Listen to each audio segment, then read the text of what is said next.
Um bom dia, irmãos, irmãs, alunos da Escola Bíblica Dominical, da ICCG, sejam muito bem-vindos a mais uma aula. E hoje, então, com a permissão do nosso Senhor, nós vamos concluir a matéria de estudo do breve catecismo de Westminster. O Senhor nos permitiu caminhar por 3 anos aproximadamente. Nós iniciamos em 24 de maio de 2020, a primeira aula, a pergunta número 1 do breve catecismo de Westminster. E estamos, com a permissão do Senhor, terminando hoje, dia 7 de maio de 2023. Vamos concluir então, não é? Nós vamos ver hoje da pergunta 103 até a pergunta 107, ok? Antes de mais nada, oremos ao Senhor. Pai, por Tua bondade, misericórdia, graça, amor, fidelidade, nós estamos de pé nesta manhã. Nós estamos aqui também para aprender a Tua vontade, para nós conhecermos a Tua vontade, para vivermos através da Tua vontade, que foi revelada nas Escrituras, inspirada pelo Teu Espírito Santo a nós. Senhor, nós Te agradecemos, porque se não fosse o Senhor se revelar a nós, nós estaríamos perdidos como cegos, tateando, não encontrando direção para as nossas vidas. Mas pelo Teu amor, por Tua generosidade com as nossas vidas, o Senhor tem se revelado a nós, revelado o Teu caráter, mostrado a Tua vontade, Senhor. E ainda com a nossa pequenez, a nossa falibilidade, o Senhor tem sido fiel. A nossa infidelidade, Senhor, não tem anulado a Tua fidelidade em nosso favor. Agradecemos por isso, Senhor.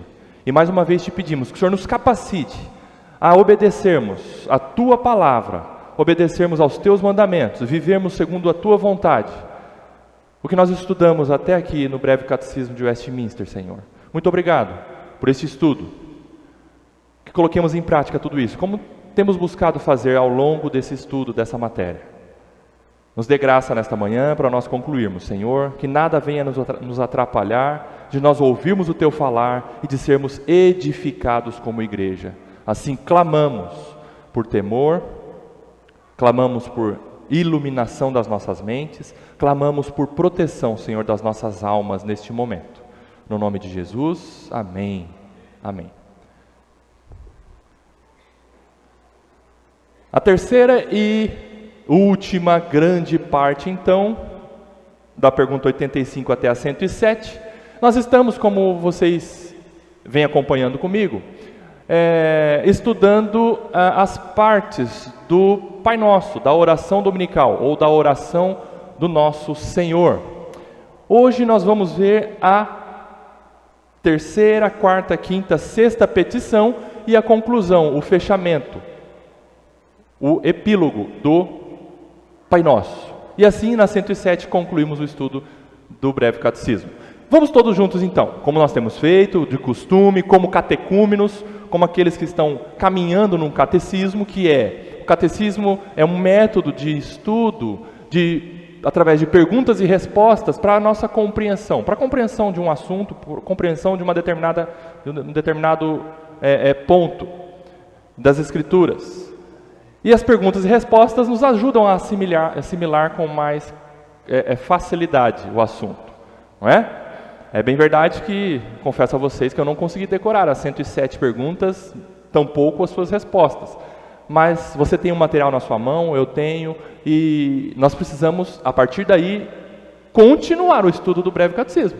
Não pare, eu não vou parar. Eu preciso sempre recorrer às 7 perguntas e suas respostas para relembrar aquilo que nós já estudamos, tá bom? Nós vamos terminar aqui essa matéria na EBD, mas continue nossa vida, sempre pesquisando as 107 perguntas e respostas do BCW, tá bom? E a 103, o enunciado da 103 é o seguinte, todos juntos, vamos lá, forte. Pelo que oramos na terceira petição do Pai Nosso.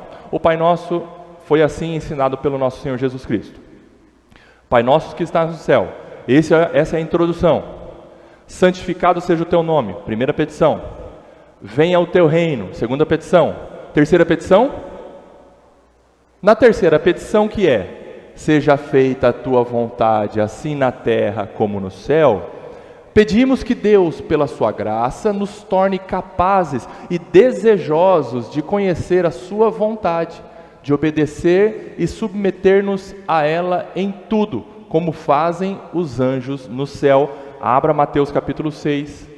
O Senhor Jesus ensinou a oração do Pai Nosso aos discípulos e uma multidão que estava ali ouvindo ele, quando ele subiu um pouco ao monte e passou a ensinar, dizendo, capítulo 5, capítulo 6 e capítulo 7 do Evangelho segundo Mateus, que é chamado de Sermão do Monte. Muito bem, no Sermão do Monte ele ensinou a oração dominical. Diz assim o versículo 10, vai. Venha o teu reino,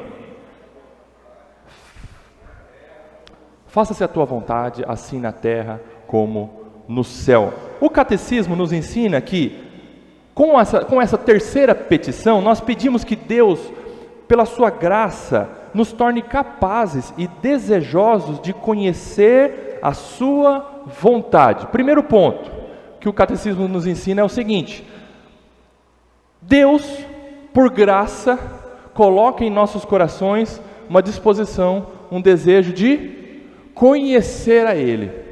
Você parou para pensar que se Deus não colocasse no seu coração o desejo, a intencionalidade de conhecê-lo, você jamais conheceria Ele? Primeiro, Ele se revelou. E também, ao se revelar, Ele colocou no seu coração o desejo de conhecê-lo. O impulso, a força, o desejo não vem do seu e do meu coração carnal. Jamais desejaríamos conhecer a Deus por nós mesmos. Mas Ele coloca em nossos corações esse desejo de conhecê-lo, conhecer a vontade dEle. Certo? Você tem esse desejo hoje. Você tem o prazer de conhecer o seu Pai Celestial. Porque Ele te impulsiona a isso. Ele que te atrai a conhecê-lo. Ok? Pela sua graça, nos torna capazes e desejosos de conhecer a sua vontade e de obedecer e submeter-nos a ela em tudo. Porque uma coisa é você conhecer a vontade do seu Pai, ter um desejo de conhecer a vontade do seu Pai. Outra, e faz parte da mesma moeda, são dois lados da mesma moeda: desejo de conhecer e obedecer o que se conhece, o que se sabe da vontade de Deus. Porque Deus não quer de você e de mim um conhecimento por conhecimento. Deus não quer que eu conheça Ele e fique na teoria. Deus não nos coloca num banco de academia, de faculdade, de teologia, por exemplo, de conhecê-lo e fala: agora, ó, vocês têm conhecimento. Aí fica que nem um crente cebola, né? Uma cabeça desse tamanho, mas não tem perna. Nós não podemos ser crentes cebola. Nós temos que ter um conhecimento, e um conhecimento vasto, e cada vez mais o prazer e o desejo de conhecer esse Deus que é insondável. E por toda a eternidade, nós vamos continuar conhecendo o Deus maravilhoso, eterno, infindável em seu caráter. Nós vamos continuar conhecendo Ele, mas esse conhecimento tem que gerar prática. E a prática é um desejo de obedecer. Porque você conhece a vontade do seu Pai, do seu Deus, e você então fala: o que eu faço com isso? Ok? Nós não somos estátuas de santos. Nós somos santos porque vivemos em santidade. Vivemos para obedecer a Ele. E quem que nos dá o exemplo de obediência perfeita? Os anjos eleitos. Os anjos eleitos. Os que foram caídos, os que caíram, não obedeceram perfeitamente. Mas os anjos eleitos, aqueles que compõem o exército celestial de Deus, o arcanjo e aqueles todos anjos serviçais que estão à disposição do Deus eterno, obedecem perfeitamente a Deus. Fazem plenamente a vontade do Deus celestial, como fazem os anjos no céu. Porque Jesus está dizendo assim, ó: faça-se a tua vontade. Você está orando: Senhor, que a tua vontade se cumpra na minha vida, no mundo, na minha família, na minha igreja, na minha cidade, no meu país, no meu coração, né? Senhor, que a tua vontade se faça. Eu quero conhecer a tua vontade, e ao conhecer eu quero, Senhor, que a tua vontade realmente aconteça. É isso que eu quero. Assim na terra, como ela é feita no céu. ela já é feita no céu, com exceção de anjos desobedientes, que decidiram obstinadamente não obedecer a Deus. O restante da horda angelical de Deus obedece perfeitamente. Obedece. Ok? Vocês perceberam isso? Um exemplo de obediência são os anjos do nosso Senhor, assim na terra como no céu. O Senhor manda os anjos fazerem coisas e eles prontamente obedecem. Os anjos eleitos, os anjos que estão à disposição do exército celestial do nosso Deus. Certo? Salmo 103, 19 a 22. Olha só que interessante. Isso, pode ler, pai.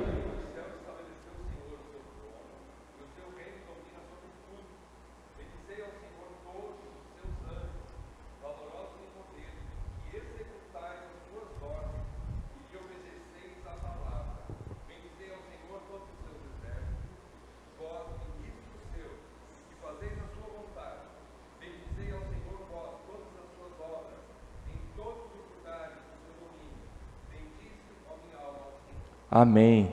Veja o que Davi escreveu aqui no Salmo 103. Nos céus, o Senhor estabeleceu o seu trono. O que quer dizer isso? Quando diz que no céu o Senhor estabeleceu o seu trono, está mostrando a alteza, a grandeza. O Senhor está acima de tudo. Isso quer dizer no céu. Não é que Ele está lá e aqui debaixo, não há uma dimensão física aqui, mas é uma questão de poder, domínio absoluto, soberania.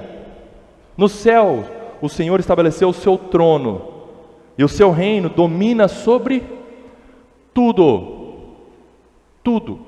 Aí você já conclui que a vontade do nosso Deus, ela é perfeita, boa, agradável, e ela deve ser obedecida por todos, apesar de que alguns, e nós também, quando pecamos, desobedecemos à vontade preceptiva de Deus. Nós já estudamos sobre isso no breve catecismo. O que é a vontade preceptiva? São os preceitos, são os mandamentos, são as ordens. A vontade preceptiva de Deus é possível nós descumprirmos, nós não fazermos a vontade de preceitos de Deus. Por exemplo, quando Deus fala para o Rodrigo, Rodrigo, não minta, e o Rodrigo mente, ele não cumpriu essa vontade. Mas eu preciso buscar de Deus, Senhor, faça-se a tua vontade no meu coração, Senhor. Os anjos obedecem e eles não mentem, eles vivem na verdade. Eu quero, Senhor, me ajuda a cumprir essa tua vontade para mim, seu preceito, para eu não mentir. Faça-se a tua vontade no meu coração, Senhor. Mude o meu coração, Senhor. Mude a minha mente, Senhor, por favor. Ok? O Senhor domina. Versículo 20. Bendigam o Senhor os seus anjos, valorosos em poder, que executam as suas ordens e lhe obedecem à palavra. O que os anjos, ao obedecerem ao Senhor, ao executarem as suas ordens, fazem? Eles bendizem a Deus. A obediência nunca é sinal de tristeza, nunca é sinal de peso, nunca é sinal de algo que nos esmaga. Quando você tem a oportunidade de obedecer a Deus, Deus está dizendo junto com isso, me obedeça e me agradeça, me bendiga, me exalte. Porque muita gente fala, nossa, a vida com Deus eu achava que fosse mais fácil.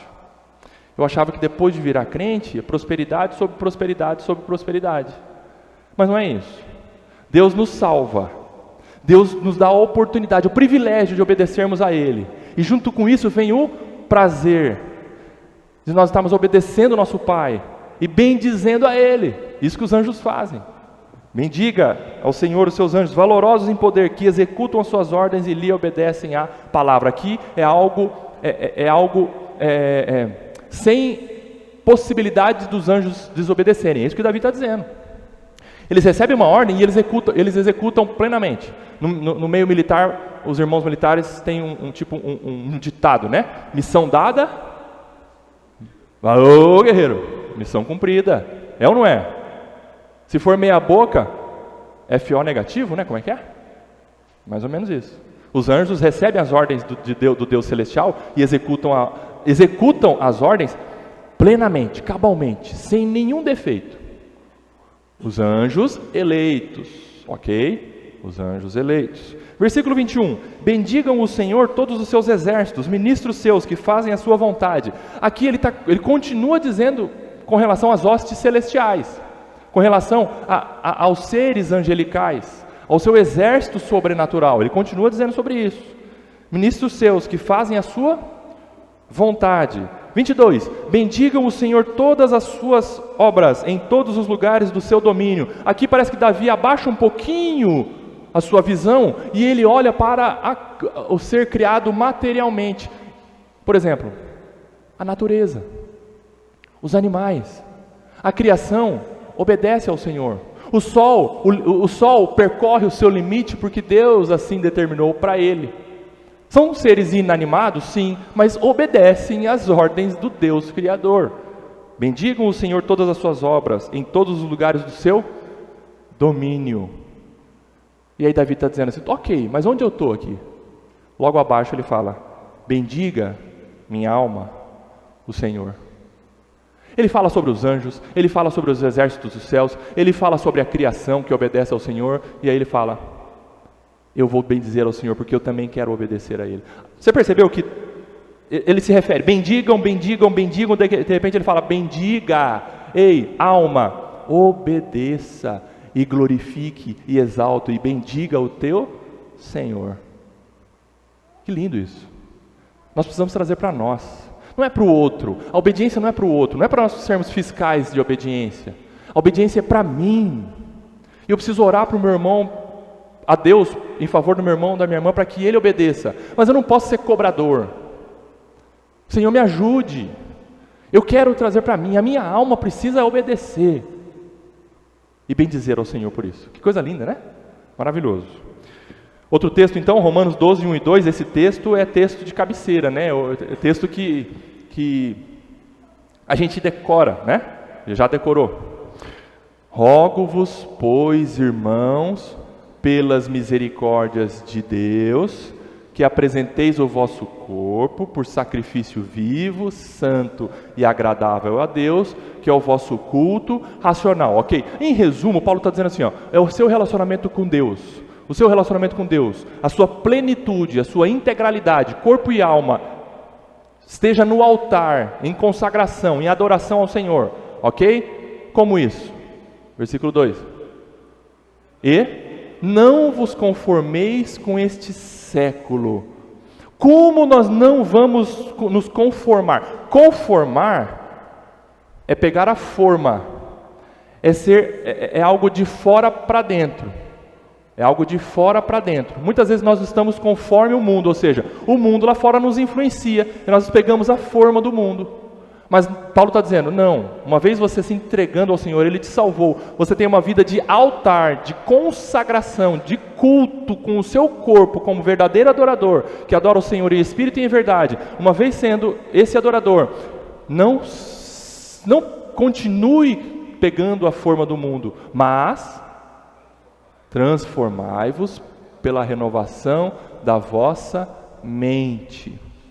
Aqui, transformação é de dentro para fora. Conformação é de fora para dentro. Nós precisamos ser transformados. E a transformação de dentro para fora vai nos fazer criar casca para nós não pegarmos a forma do mundo. Sabe aquele joguinho onde a estrela não encaixa no quadrado? Então, quando você é transformado pela renovação da vossa mente, você não se conforma com o mundo. Está duro. Você já tem a transformação de dentro para fora para não se conformar com o mundo. Por quê? Para experimentar qual seja a boa, agradável e perfeita vontade de Deus. Uma vez sendo transformado, você está experimentando a boa, perfeita e agradável vontade de Deus. E experimentar, sabe o que é? É obedecer. É viver esta vontade revelada a você, que é boa, perfeita e agradável. Senhor, os teus mandamentos não são penosos. A tua vontade é boa, perfeita e agradável. Perceberam o encaixe?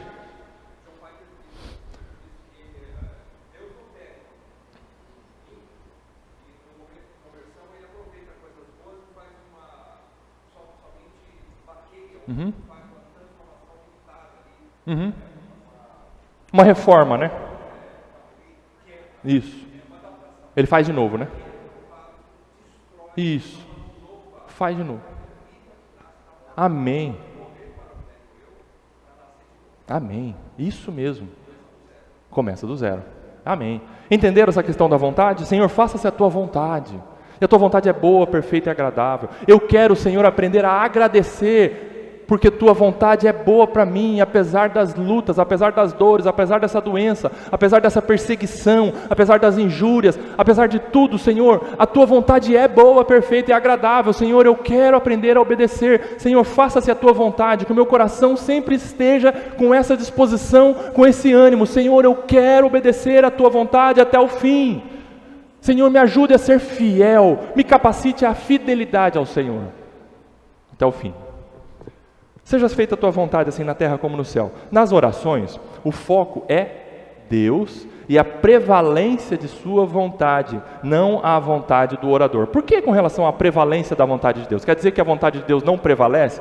Nós temos que entender como nós vimos. A vontade de Deus tem a vontade decretiva e a vontade preceptiva. A vontade decretiva são os decretos que Deus já determinou e as coisas acontecerão conforme Ele decretou antes de tudo acontecer. Tudo acontecer. E a vontade preceptiva, aquilo que Ele ordena e fala para você fazer, muitas vezes você consegue não fazer. Mas está indo contra a vontade de Deus? Não, dentro da vontade decretiva, Ele já sabia que você ia desobedecer. Porém, sendo filho, Ele também te dá o escape do arrependimento, para voltar, falando, Senhor, eu quero fazer a Tua vontade nessa área da minha vida, em tudo, Senhor, na minha vida. Me ajude, me ajude. A vontade do Senhor prevaleça. Senhor, que a Tua vontade ganhe o meu coração e prevaleça sobre a minha dura serviço, sobre a minha vontade carnal, sobre os meus desejos pecaminosos. Senhor, ganhe o meu coração. Que a vontade do Senhor prevaleça, não a vontade do orador. Isto faz com que o orador voluntariamente declare que se submete em tudo à vontade de Deus e que sua vida seja ajustada à vontade daquele que é Senhor de tudo e de todos. Quando você está pedindo, Senhor, seja feita a Tua vontade, assim na terra como no céu, você está se jogando no chão, dizendo, Senhor, eu me rendo. Eu não quero resistir à Tua vontade.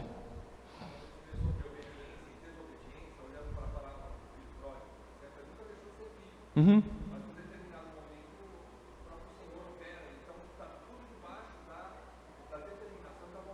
Isso.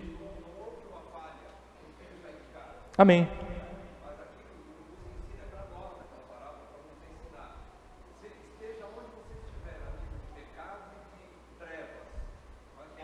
Uhum. Amém. Sempre o Senhor possibilita arrependimento. Amém. Amém. 104, vamos lá. Pelo que oramos na quarta petição, todos juntos na resposta, vamos. Na quarta petição, que é: o pão nosso de cada dia nos dá hoje, pedimos que da livre dádiva de Deus recebamos uma porção suficiente das coisas boas desta vida e gozemos com elas de suas bênçãos. É a continuação ali, depois do versículo 10, versículo 11 de Mateus. Senhor, o pão nosso de cada dia nos dá hoje.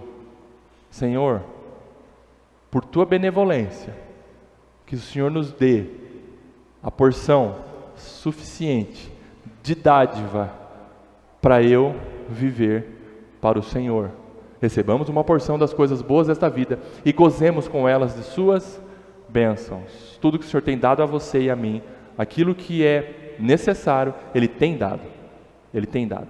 Ele tem suprido todas as nossas necessidades. E você continua orando, pedindo ao Senhor que continue suprindo o pão de hoje, não o pão de uma semana, não o pão de um mês, mas Senhor, continue me suprindo hoje, e nada há de nos faltar. Aleluia. Provérbios 30, 7-9. O sábio nos ensina a pedir com relação a bens materiais, com relação a bênçãos materiais que o Senhor nos concede. Provérbios 30, 7-9. O que diz lá?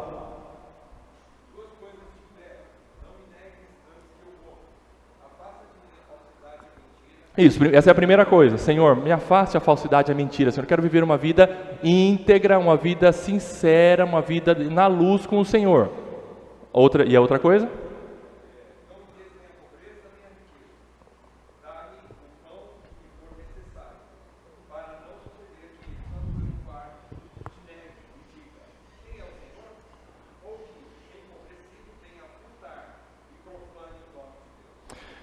Perceba que o sábio nos ensina a pedir isso para o Senhor. Senhor, não me dê nem a riqueza, nem a pobreza.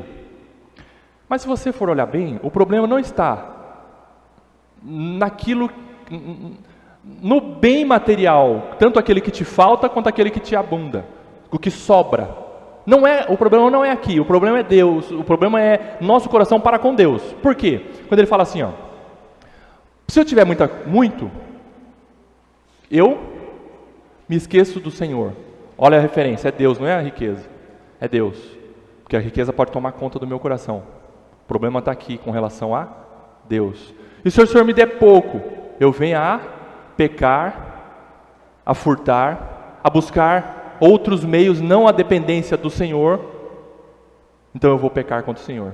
Eu vou desonrar o teu nome.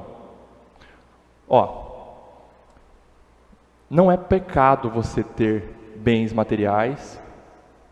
Se Deus te conceder riqueza, amém. Amém. A bênção do Senhor enriquece, Provérbios também fala isso. E através dela, Deus não dá desgosto. Quando o Senhor enriquece, quando o Senhor dá. E bênção você pode colocar ali, tanto aquilo que você recebeu espiritualmente, quanto bênçãos materiais. Riquezas, Ele pode dar. Tanto que quem escreveu isso foi um homem riquíssimo. E ele não buscou isso, ele recebeu de Deus isso. Porém, ele conhecia o seu próprio coração. Ele falava, Senhor, trate o meu coração. Se eu tiver muito ou se eu tiver pouco, o Senhor trate o meu coração. Porque tendo muito, o meu coração é tendente a esquecer do Senhor. Tendo pouco, o meu coração é tendente a desviar do teu caminho e fazer N barbaridades para querer ter o sustento e não depender do Senhor. Senhor, trate o meu coração para contigo. É isso que o sábio está nos ensinando. E a oração do Pai Nosso diz, Senhor, o pão nosso de cada dia nos dê hoje, que o meu coração esteja satisfeito, contente com o que o Senhor tem me dado hoje. Se amanhã o Senhor me der riqueza, Senhor, ok, mas eu não quero me entregar à riqueza, fazer dela um Deus. Eu quero, tendo riqueza, obrigado, Senhor, tendo pobreza, obrigado, Senhor, me ajude a viver para o Senhor. Salmo 127, 2, o que diz lá?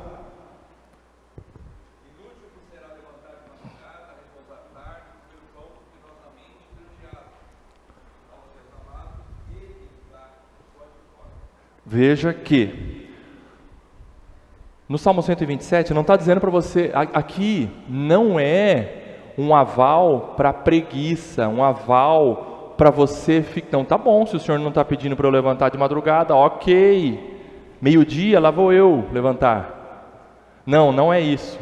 Aqui, mais uma vez, é um reforço para nós buscarmos do Senhor, para que o nosso coração esteja dependente dEle. Porque muitas vezes, quando as coisas estão instáveis financeiramente falando, com relação aos bens materiais, a gente fica maluco, a gente começa a pensar tantas coisas, mas a última coisa que a gente pensa é Deus, em orar, Senhor, me dê o pão de hoje, Senhor, me ajuda a depender do Senhor no hoje. E a gente busca empréstimo, a gente busca agiota, a gente busca correr para lá, correr para cá. Mas Senhor, não é isso, eu quero centrar o meu coração em Ti. Porque se eu descansar no Senhor, o Senhor me acode, o Senhor não vai me deixar faltar nada. Porque enquanto eu durmo, enquanto eu descanso, enquanto eu estou nos Teus braços, o Senhor está fazendo. Continue levantando cedo para você trabalhar, continue se dedicando nos seus estudos, continue se dedicando na sua profissão, mas nunca deixe de depender de Deus. Porque se hoje você tem o seu emprego, Ele pode fazer assim, porque você está idolatrando o seu emprego. Se hoje você tem seus bens, sua fazenda, seu carro, sua moto, aquela bicicleta que você idolatra, Ele pode fazer assim, dependa de mim. É inútil levantar cedo, é essa correria insana com a cabeça para baixo. É isso que o salmista está dizendo. Comer o pão que penosamente você trabalha para aquilo e a sua vida está nessa poeira. Sabe quando a galinha está ciscando o chão assim? E aquela poeira levanta? Muitas vezes a nossa vida está assim, financeiramente falando, materialmente falando. Correndo, eu quero. Senhor, eu quero aprender a descansar em Ti. Se o Senhor me dá, amém. Obrigado, Senhor. Se o Senhor não me dá, amém. Obrigado, Senhor. Entenderam isso? O pão nosso de cada dia nos dá hoje. Aqui o orador direciona a Deus seus pedidos de suas necessidades ordinárias, reconhecendo que Deus sabe o que é melhor para ele, pois antes já declarou que se submete à vontade de Deus, e isto resulta em um reconhecimento da dependência absoluta de Deus. Perceba que veio logo depois da terceira petição. A terceira petição é: faça-se a tua vontade, assim na terra como no céu. Aí você continua: Senhor, me dê o pão de cada dia. Ou então: Senhor, eu quero trocar de cargo. Essa é a tua vontade? Você vinculou. Eu quero estar submisso à tua vontade. Senhor, eu quero mudar de casa, eu quero mudar de emprego. Senhor, eu quero fazer N coisas, me ajude. Senhor, essa é a tua vontade? Faça-se a tua vontade. O pão nosso de cada dia nos dê hoje. Estarmos submissos à vontade absoluta de Deus. 105. Pelo que oramos na quinta petição? Resposta: na quinta petição, que é: e perdoa-nos as nossas dívidas, assim como nós também perdoamos aos nossos devedores. Pedimos que Deus, por amor de Cristo, nos perdoe gratuitamente os nossos pecados, o que somos animados a pedir, porque pela sua graça somos habilitados a perdoar de coração ao nosso próximo. Mateus 6,12. Abra lá e leia. O que diz o texto? Mateus 6,12.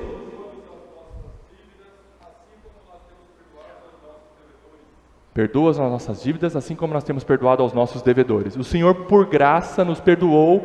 Na verdade, não é quando você está pedindo para que Deus te perdoe. Na verdade, quando você fala: Senhor, me perdoa, eu falo: Senhor, eu quero tomar posse daquilo que o Senhor já me deu. O perdão. E, tendo essa consciência de que o Senhor já me perdoou, eu tenho capacidade, eu sou habilitado a perdoar o próximo. Agora, presta atenção, tem muita gente que entra em parafuso quando lê essa parte do sermão, da oração dominical, e no próximo versículo, depois da oração dominical, Jesus fala: se não perdoardes do íntimo seu irmão, tampouco teu Pai Celestial vos perdoará. Também o vosso Pai Celestial não vos perdoará, ou vos perdoará, se sim ou se não. Mas presta atenção, aqui não é uma condicionante.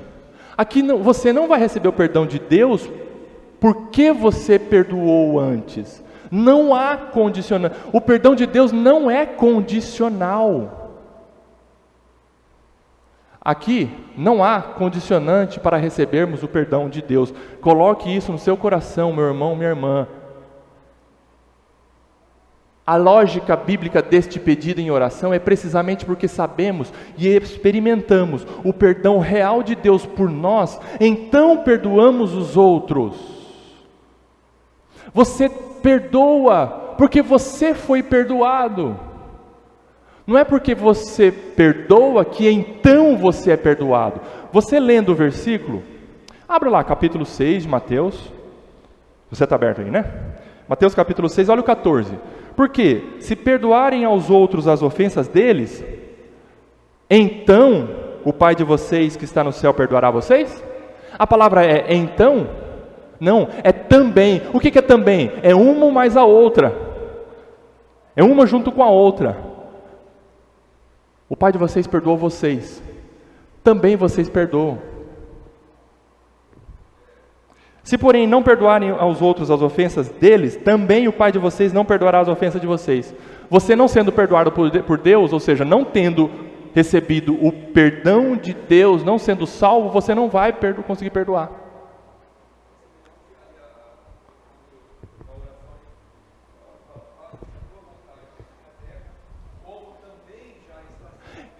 Perfeito, isso mesmo. Aqui não é perdoe para que você seja perdoado. Olha lá, ó. Somente perdoamos as ofensas dos outros contra nós por termos consciência de que fomos perdoados por Deus, sendo nossas ofensas contra Deus muito menores. Irmão, irmã, quando você entende que você foi perdoado de uma grande dívida, você é habilitado, capacitado, convencido, estimulado a perdoar uma pequena dívida.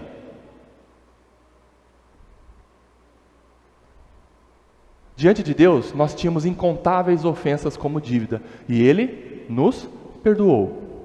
Portanto, não faz nenhum sentido a gente se negar a conceder perdão às ofensas dos outros, que sempre serão proporcionalmente menores do que nossas ofensas contra Deus. Por quê? Porque a sua ofensa contra Deus, ela é plena.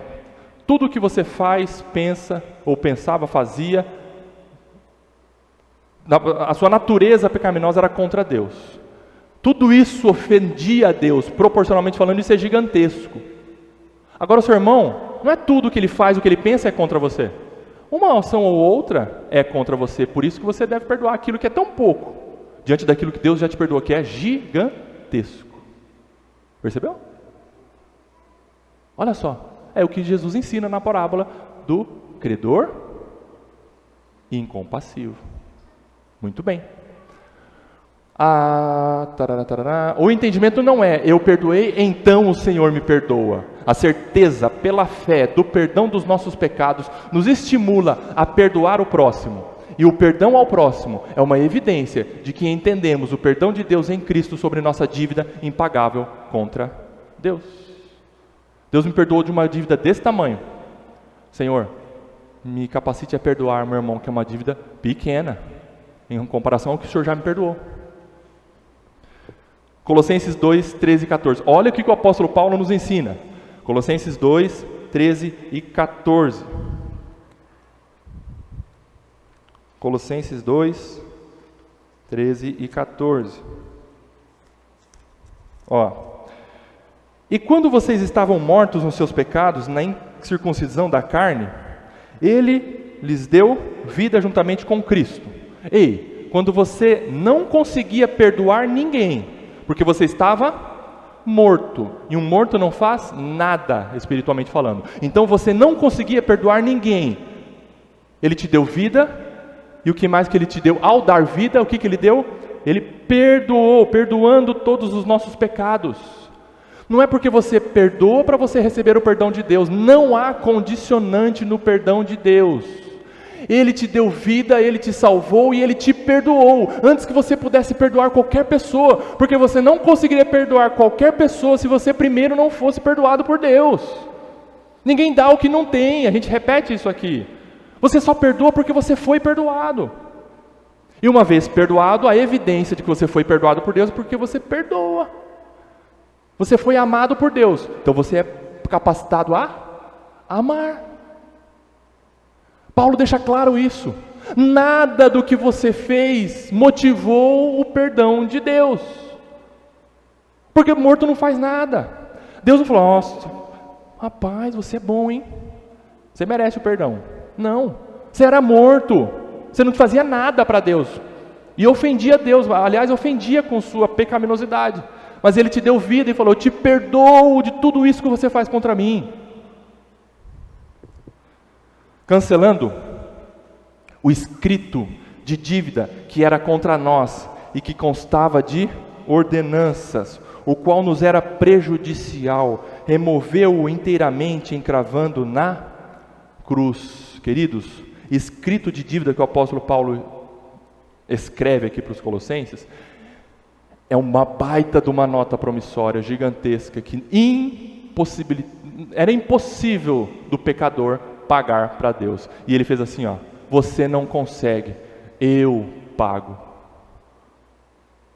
E não tem mais essas ordenanças todas contra você. Escrito de dívida, de ordenança, é aquilo, você não consegue obedecer, você não consegue fazer nada para Deus. Os seus pecados são contra a justiça de Deus. Mas eu te perdoo. E a dívida não é mais colocada na sua conta. O meu filho pagou, e esse escrito de dívida está lá, tetelestai, encravado na cruz. Está pago. Agora você pode perdoar. Agora você pode dar o perdão. Agora você vai dizer assim, Senhor, Como que eu não vou perdoar aquela pessoa que me ofendeu e me injuria, me persegue, me bate, pisa na minha cabeça? Eu fiz muito mais contra o Senhor e o Senhor me perdoou. Entenderam?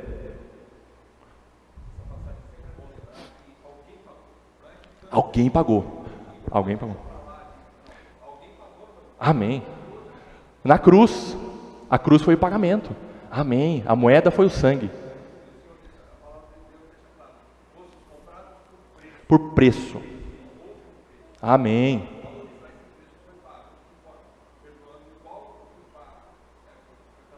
Amém. Exatamente.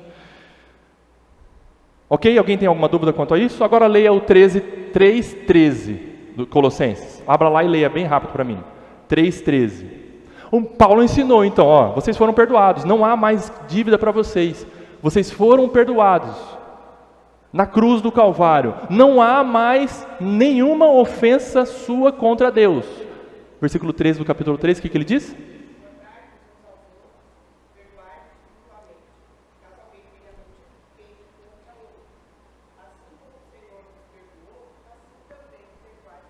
Ficou fácil de entender agora? Senhor, perdoe as nossas dívidas, assim como nós temos perdoado a quem nos ofende. Os nossos devedores. Nós temos perdoado. Aqui na oração Jesus fala, vocês devem fazer isso, devem perdoar, porque vocês foram perdoados. Suportem uns aos outros, Paulo fala, não é suportar, eu tenho que suportar aquele varão, aquela varoa, eu tenho que suportar aquele irmão. Não é suportar no sentido de ser insuportável, apesar de algumas vezes eu ser insuportável para vocês, no sentido de ser chato, no sentido de ser, intragável. Mas não é isso. Suporte é você se colocar para baixo e o seu irmão estar podendo contar com você, apoiado. A vida de corpo, a vida de mutualidade, de irmandade, perdoando uns aos outros, assim como Deus em Cristo perdoou vocês. Você não vai perdoar para ser perdoado, não. Ao contrário, você perdoa porque foi perdoado. 106, pelo que oramos na sexta petição. Na sexta petição que é, e não nos deixes cair em tentação, mas livra-nos do mal. Pedimos que Deus nos guarde de sermos tentados a pecar, ou nos preserve e livre quando formos tentados. Aqui a petição é, Senhor, nos livre da tentação e, se eu estiver na tentação, me livre dentro dela. Me livre da e me livre na. Mas você estando na tentação, você está pecando? Ainda não. Ainda não. Senhor, me livre da e na. Vocês perceberam isso? E aqui é algo que nós precisamos sempre recordar. Há um ser que está furioso para nos atrapalhar e lançar tentações para nos fazer pecar. E o nome dele é Satanás. O orador reconhece sua total vulnerabilidade, fraqueza e imperfeição e ao mesmo tempo declara o poder divino absoluto sobre o maligno e suas artimanhas. Quando você ora, Senhor, livra-nos do mal, você está dizendo assim, eu não consigo, Senhor. Eu não consigo por mim mesmo. Senhor, o Senhor tem domínio sobre os seres sobrenaturais e sobre o inimigo dos crentes. Sobre o tentador. Senhor, me livre dele. Na Septuaginta, na escrita do Novo Testamento no grego, ou das Escrituras no grego, o termo mal não é impessoal. O termo mal se refere ao maligno tentador e opositor dos crentes, que não se cansa de preparar meios para levar os santos a ter contato com tentações que desembocam no pecado. O príncipe deste mundo, ele prepara Ele prepara N maneiras de fazer com que a tentação chegue próximo de você, ou você às vezes está ali, envolvido, mas não decidiu pecar. O que você faz? Senhor, me livre do mal, do maligno. Porém, você não pode se esquecer de uma coisa. A vulnerabilidade, a nossa fraqueza, nos afeta também no sentido de nós vivermos moralmente, de forma correta moralmente falando. O que eu quero dizer com isso? Às vezes não é somente o tentador que vai te atrapalhar na sua caminhada, o seu coração também. Muitas vezes nós pecamos por causa do nosso coração. Aqui dentro também nos atrapalha. Senhor, eu sou pecador, me ajuda, eu sou vulnerável. Eu preciso da tua força, eu preciso, Senhor, me livre do mal, tanto do inimigo quanto aquele que existe aqui dentro, no meu coração. O pior inimigo muitas vezes das nossas vidas é o eu. O eu, aquele que você olha no espelho. Senhor, me livre, me ajuda, Senhor. Eu preciso, me cerque, Senhor, com a tua proteção. Porque assim nós vamos caminhando em santidade, porque somos protegidos por Deus. Se não fosse isso, nós estaríamos perdidos. Perdidos. Não tememos Satanás, tememos aquele que nos guarda de nós mesmos e do tentador. Nós não tememos Satanás. Não é para você ter medo de Satanás. Você tem que ter medo e respeito e adoração e reverência a Deus, que tem domínio sobre a sua vida, sobre Satanás e sobre tudo mais. Tema a Deus. Agostinho fala isso. Tema a Deus e faça tudo mais. Você temendo a Deus, você vai fazer tudo aquilo que Deus quer que você faça. Você vai obedecer a Deus.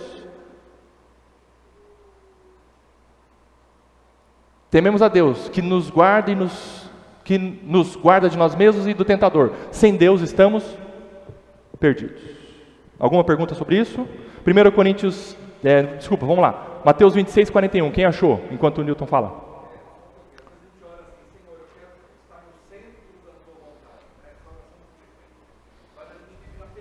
Uhum. Uhum.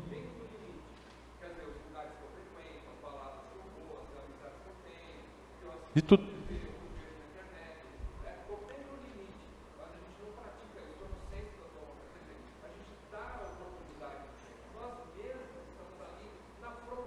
Isso. Uhum. Uhum. Uhum. Com certeza. É verdade. Amém. Verdade. Mateus 26, 41, quem achou?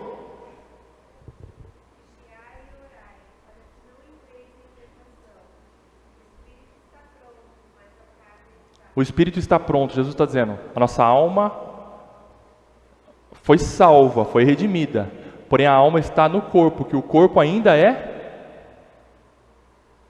pecaminoso. Você precisa dizer, Senhor, me ajuda, porque a minha carne é fraca, mas com o Senhor eu consigo.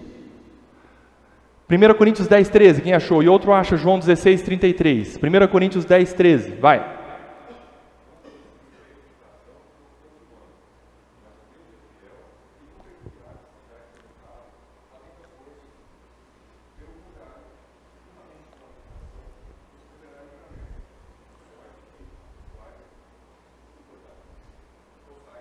Amém.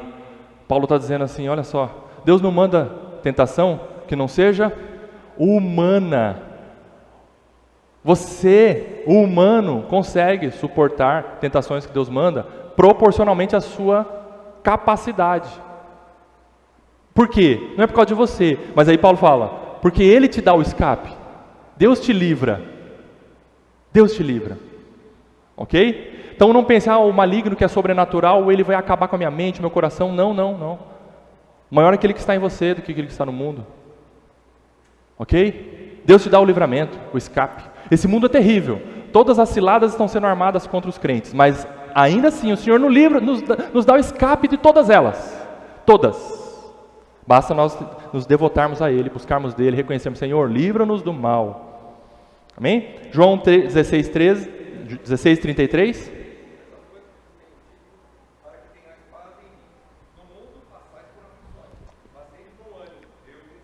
Amém. Aleluia. Olha que palavra fortalecedora para todos nós. Livra-nos do mal. O Senhor venceu o maligno. O mundo, o sistema maligno. Esse é o mundo aí. O Senhor já venceu. Amém. 107, que nos ensina a conclusão da oração dominical. Resposta bem juntos para nós concluirmos. A conclusão da oração dominical, que é: porque teu é o reino, o poder e a glória para sempre. Amém. Ensina-nos que na oração devemos confiar somente em Deus e louvá-lo em nossas orações, atribuindo-lhe reino, poder e glória. E em testemunho do nosso desejo e certeza de sermos ouvidos, dizemos: amém, amém. Está lá em Mateus versículo 13. Alguém abra 1 Coríntios 29, 11 a 13. A oração, 1 Crônicas, 29, de 11 a 13. A oração de Davi. Olha que oração maravilhosa que nos direciona para Deus. E aqui a gente encerra a aula de hoje. Acharam? 1 Crônicas, 29, de 11 a 13. Vai.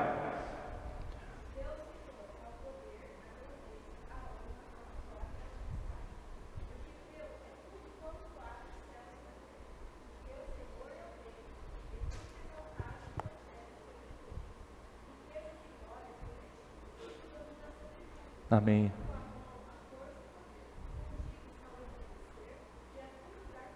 Amém.